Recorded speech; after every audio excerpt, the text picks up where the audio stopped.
And splashdown. Crew 9 back on Earth. Wow, we got a cute little pod of dolphins. It wasn't just one or two. The lift of the Dragon capsule to occur here in just a few minutes. We can see folks on board clapping as our first crew member.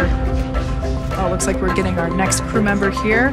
That is none other than Sunny Williams. Big smile, big waves. ঘরে ফিরলেন Sunita Williams আর Butch Wilmore. ভারতীয় সময় 19 March ভোর 3:27। ফ্লোরিডার সমুদ্রে নামে মহাকাশযানের capsule, একেবারে নিখুঁত অঙ্ক মিলিয়ে। রুদ্ধশ্বাস সেই মুহূর্তের সাক্ষী থাকে মা পৃথিবীর অসংখ্য বন্ধু, আত্মীয়, পরিজন, আমরা সবাই। শুধু সুনিতা ও বুচি নয়, ইলন মাস্কের স্পেস এক্সের মহাকাশযান ড্রাগনে সওয়ার হয়ে পৃথিবীতে ফেরেন নাসার নিক হেগ এবং রুশ মহাকাশচারী আলেকজান্ডার গোরবুনভ। সমুদ্রে নামার পরও দম বন্ধ অপেক্ষা। মহাকাশযানের ভিতর সুনিতারা সবাই সুস্থ আছেন তো, যদিও তার আগে এক ঝলক দেখা গিয়েছে 4 জনকেই। 9 মাস স্পেস স্টেশন অর্থাৎ আন্তর্জাতিক মহাকাশ কেন্দ্রে কাটিয়ে ঘরে ফেরা। কখন দেখা যাবে মহাকাশচারীদের? ক্যাপসুল জলে ভাসছে।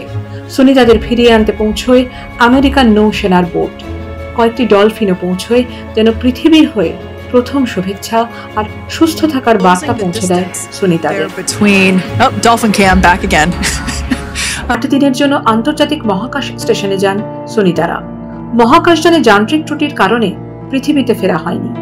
তারপর বারবার পিছিয়ে যায় সুনিতাদের ঘরে ফেরা। অবশেষে 15 মার্চ ভোরে ড্রাগন মহাকাশযানকে নিয়ে আন্তর্জাতিক মহাকাশ স্টেশনের দিকে রওনা দেয় ইলন মাস্কের রকেট ফ্যালকন 9। মহাকাশযানে ছিলেন নাসার অ্যান ম্যাকলিন, নিকোল আইয়ার্স, জাপানের মহাকাশ গবেষণা সংস্থা জাক্সার প্রতিনিধি টাকুয়া ওনিশি এবং রাশিয়ার মহাকাশ গবেষণা সংস্থা রসকসমসের প্রতিনিধি কিরিল পেসকভ।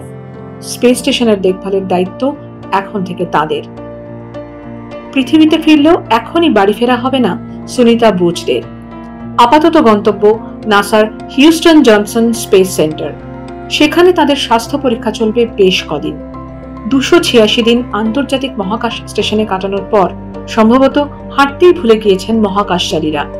মাধ্যাকর্ষণের সঙ্গে খাপ খাইয়ে নিতেও সময় লাগবে। সুনিতাদের সামনে যা এখন নতুন চ্যালেঞ্জ। জল থেকে মাটিতে উঠে ফের একবার আকাশে। ফ্লোরিডা থেকে হিউস্টনের দূরত্ব কম নয়। আনন্দবাজার.com খুঁজে দেখল নাসার বিমান সুনিতাদের নিয়ে ফিরছে টাম্পা থেকে। উচ্চতা তখন 43,000 ফুট। তাতে কি, ঘরে ফেরার গানের উত্তেজনাই তো আলাদা।